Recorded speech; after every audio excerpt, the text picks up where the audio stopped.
massive fight would be Ilia versus Islam too. Well, the other thing is too, is that Islam moves up, and obviously if Islam won the title, you know, you immediately have a super fight with him and Ilia, so.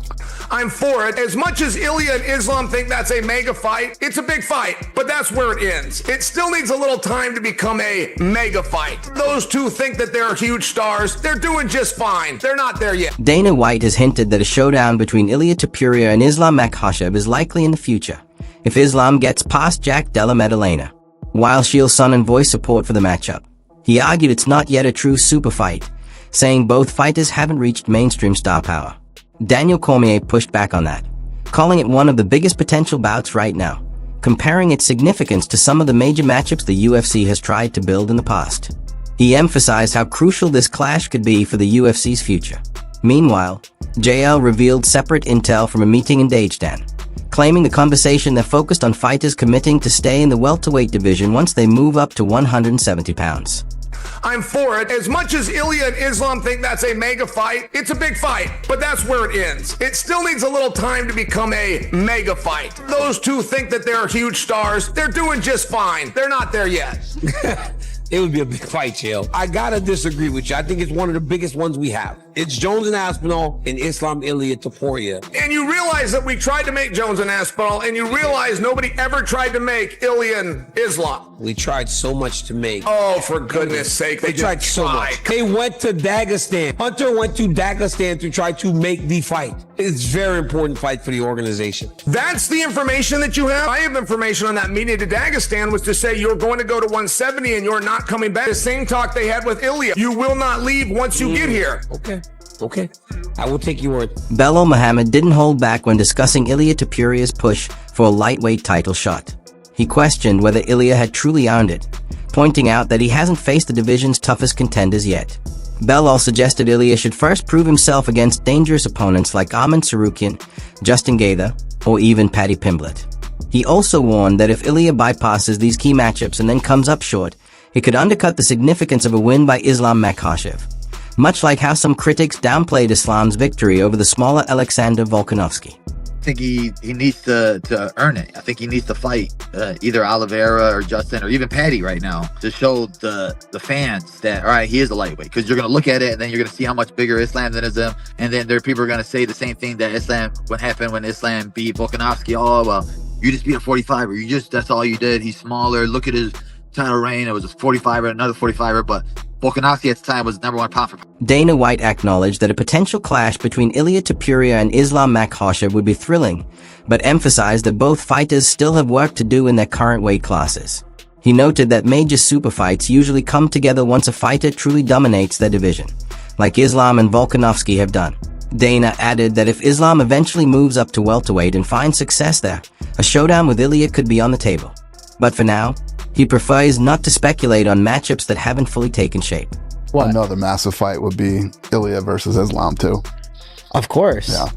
But Salim is obsessed with that fight. Oh, really? He's obsessed with it. And I tell him, I'm like, but they both got to win more fights in their division first, right? That's kind of how you do it, right? Yeah. When it's like they both run through their division and then it's like you're in the position where it's like, I got to make this. That's what happened with Volk Islam, right? Well, the other thing is too, is that Islam moves up, and obviously if Islam won the title, you know, you immediately have a super fight with him and Ilia. So could that be, if Islam gets one victory, could that potentially happen? You have to see, it's one thing to sit around. This is what the media always tries to do, sit around and talk about these fights before they happen, or, you know, hypothetically speaking. I don't like hypothetical. Mm-hmm. These are options that we have if things play out that way, but you never know what's going to happen. Dustin Poirier shared his doubts about the idea of Ilia Topuria jumping up to welterweight to take on Islam Makhachev. According to Poirier, while Ilia is undeniably powerful and technically sharp, capable of stopping opponents anywhere from featherweight to welterweight, he hasn't yet dealt with someone who combines Islam's size and elite-level wrestling. Poirier also pointed out the noticeable size difference, saying Islam is already a large lightweight, while Ilia appears smaller in comparison. His take? Ilia should focus on defending his belt a few times at 155 before entertaining any move up in weight. I think him going to 170 to fight Islam, if Islam wins, is a stretch. You know, Islam's big, man. I've never seen Ilia in person, but he seems smaller. I know obviously he can knock anyone out. I do think if they fight, Ilia can knock anybody out from 45 to 170. He has the skills, the power, the technique, and but we've just never seen him in there with somebody that big and somebody with that caliber of wrestling. But I think he should defend the 55 title a few times before that's talked about. We'll see. Max Holloway weighed in on the potential matchup, saying that if Ilia Topuria keeps winning and chooses to move up in weight, it would be tough to deny him the opportunity. He described the potential bout as a massive super fight and praised Ilia's knockout power, calling it something that should never be underestimated. While Holloway still hopes for a rematch himself, he made it clear that he respects Ilia's decisions and wouldn't stand in his way. In Max's eyes, Ilia has earned the shot, and if the fight happens, fans are in for something special. I mean, we see what happens, you know, if he does that on the run that he's doing. I mean, it's kind of hard to deny that, you know, and that would be a huge super fight. And with him having the punching power he has, is just unreal, bro. So you can't count him out or whatever in anything. But I mean, who's to say? You know, that's not my job. I mean, if he goes up, he goes up. You know, he's his man. You know, do I want that fight back? 100%. But you know, I can't be like, hey, stay down here, blah, blah, blah, and cry about it. So at the end of the day, if he does that, which he probably deserves it, not probably, he deserves it. So I think that would be a fun fight too. I think that it'd be super interesting if that fight ever was booked. Arnold Allen offered his perspective on why Islam Makhachev might be hesitant to face Ilia Topuria. He suggested that Islam is likely focused on defending his belt against more established or higher profile names, and might be wary of taking on another smaller opponent. At the same time, Arnold acknowledged that Ilia is no easy matchup, calling him a dangerous and unpredictable fighter who's already shocked fans before. While Allen believes a win over Ilia would add to Islam's legacy, he still expects Islam to dominate the majority of the fight with his control and experience. I understand why Islam wouldn't want it, right? He wants to fight legit contenders, and he's had like featherweights, ex-featherweights, late notice guys, replacements. He wants to sort of solidify his title reign, but probably is no bigger fight than Ilia, right? If he goes and batters Ilia, it looks pretty good. Do you think he beats Ilia? These guys, I don't know. To be honest, I've ruled him out a few. Oh, we're gonna get run. Hello. About to get ran over. Sorry. My bad. I don't know. Every time I've ruled him out, he proves me wrong. So I'm not going to do it again. Yeah, like I say, I think Islam wins and he gets ironed out. So Sean Al-Shatti weighed in on a possible clash between Ilia Topuria and Islam Makhachev, noting that Islam would likely hold a size advantage if the fight ever materializes. While recognizing Islam's physical edge, he also gave Ilia plenty of credit, calling him a highly skilled and dangerous fighter. Al-Shatti believes that if both continue their winning streaks, their paths could eventually collide in what might become one of the biggest showdowns in MMA history. You're gonna tell me you wouldn't be interested in Ilia versus Islam? God, I mean, Islam is quite a bit bigger, but I feel like Ilia's skill level is just so high. Obviously, so is Islam. So that could be a potential super fight here in a few years if those guys keep doing their... Demetrius Johnson broke down the potential matchup by highlighting Islam Makhachev's southpaw stance. He predicted that Islam would use body kicks, sharp movement, and deceptive tactics to manage range and keep Ilia at bay. Johnson also noted that Islam could lean on his judo to bring the fight to the mat and look for a finish there. On the flip side, he emphasized that Ilia becomes extremely dangerous once he finds his rhythm and range. The real question, Johnson said, is whether Islam can maintain enough distance, or if he'll end up stepping right into Ilia's wheelhouse. Well, Islam's a southpaw, so he's gonna probably throw body kicks to keep his arms busy, keep the distance, move, feint, maybe use some judo to take him down and try to get him to the ground and try to submit him.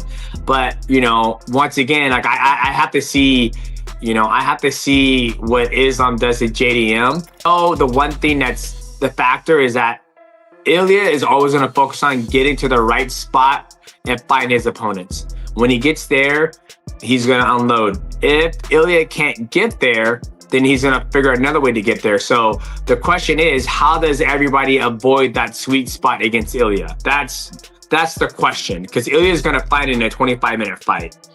That's what it comes down to. And then you go from like, hey, how does Islam keep Ilia away from that spot, or does Islam meet him there? Right? There's so much, that goes into it, and my brain is all over the place. So for me to give like a clear-cut answer, I'm just like, I'm running around in circles. Beneil Dariush shared his thoughts on the matchup, saying Islam Makhachev still holds the advantage due to his size and ability to blend distance control with high-level grappling. He pointed out that Islam's kicks and wrestling could create serious problems for Ilia Topuria. That said, Dariush added he wouldn't be surprised if Ilia pulled off a knockout, proving that the fight could go either way. I think it would still go the same. I think, Islam has such a big size advantage, and if he, distance kicks, takedown, rinse and repeat, if he continues to mix those things up, I think it would be a difficult fight for Ilia. But, from what I saw, it wouldn't surprise me if he was able to put Makhachev's lights out too. Georges St-Pierre had high praise for both Islam Makhachev and Ilia Topuria, calling them elite-level athletes. He highlighted Islam's sharp, accurate striking, often enough to drop opponents, and his relentless pressure paired with world-class grappling. St-Pierre emphasized that both men are incredibly well-rounded, which is exactly what makes a potential matchup between them so intriguing. In a separate interview, he acknowledged Islam's championship-level skill, but also reminded fans that no one in the sport is invincible. Mistakes can happen to even the best. Yeah, that's another same thing. Topuria, when he touches, it falls, and on the other side, Makhachev, he applies so much pressure. He's an elite grappler. They're both good in every areas. It's a great fight for the fans. Skill set are amazing. He's champion for a reason, but nobody is invincible. Everybody can lose, everybody can make a mistake. And there's a lot of competition in this weight class. Michael Chandler weighed in on the potential matchup, pointing out the clear size difference, favoring Islam Makhachev as a larger lightweight. He credited Islam's dominant grappling, but also gave Ilia Topuria the edge when it comes to striking. According to Chandler, if Ilia can keep the fight on the feet, he definitely has a shot. However, given Islam's well-rounded skill set and experience at the top level, Chandler believes Islam would likely enter the fight as the favorite. If Islam fights Ilia, I think there's definitely a size difference. I think Ilia is a lot smaller than Islam. Islam is a big lightweight, a tall lightweight, and he's good in every area. However, Ilia's definitely got the edge in the striking department, and Ilia is very, very, very patient. Now, if he's able to not get taken down and he's able to just patiently break down Islam with those big shots that he lands, the big punches that he lands, it's going to be a good night for Ilia. But I think if Islam gets his hands on him and gets him taken down, grappling with 145-pounders is a lot different than grappling with Islam, who is one of the best grapplers that we've seen in a very long time. He's strong. He's great at doing damage and getting good positions. I'd have to give the edge to Islam just by size, by strength of schedule thus far and defending the belt, but I wouldn't count Ilia. Aaron Pico expressed excitement about the potential clash, calling it a must-watch fight that would capture not just MMA fans but the attention of the entire sports world. He highlighted the contrast in styles between the two, noting that Ilia Topuria has made a big impact with his recent performances. However, Pico believes that Islam Makhachev's experience and well-rounded abilities might ultimately prove too much for Ilia to handle. That's what a champion essentially is supposed to look like. Make the calls, go out there, deliver on the calls, then all of a sudden vacates the title. How do you feel? Because you said earlier, you were looking at him and going, there's holes here. I think it's good for the sport, to be honest with you. Him and Islam, people really want to see that. Everybody has their own style, and it seems like his style is just doing what he did. Honestly, I believe Islam is just a little too much for him, but I'm also a fan, so I would love to see that. Cody Brundage pointed to Ilia Topuria's incredible win streak, emphasizing his knockout victories over top-tier names like Max Holloway and Alexander Volkanovski. He said that if Ilia were to defeat Islam Makhachev as well, it could elevate him into the conversation for the greatest of all time, possibly even placing him among the top 3 fighters in MMA history. It's a crazy fight. We talked about that. Yusuf obviously at 145, he's on a tear. He's making his come up, and he wants that Ilia fight so bad. They already fought once, but we were talking about if Ilia goes in and knocks out Islam Makhachev, how high do we put him on the GOAT list? Right? To me, I'm John Jones is number 1, no matter what. I don't think anybody could surpass John Jones. for a long time. Obviously, it would take a ton, but everyone in my circle at least is like, man, if he goes and knocks out Islam after knocking out Holloway, after knocking out Volk, he's got to be up there, like top 3. Amin Sarukian shared his thoughts on Ilia Topuria's rise, saying that to truly prove is on Islam Makhachev's level, Ilia needs to face elite wrestlers like himself. Sarukian argued that many of Ilia's past opponents weren't at their peak and even claimed that a younger version of Volkanovski would have likely beaten him without much trouble.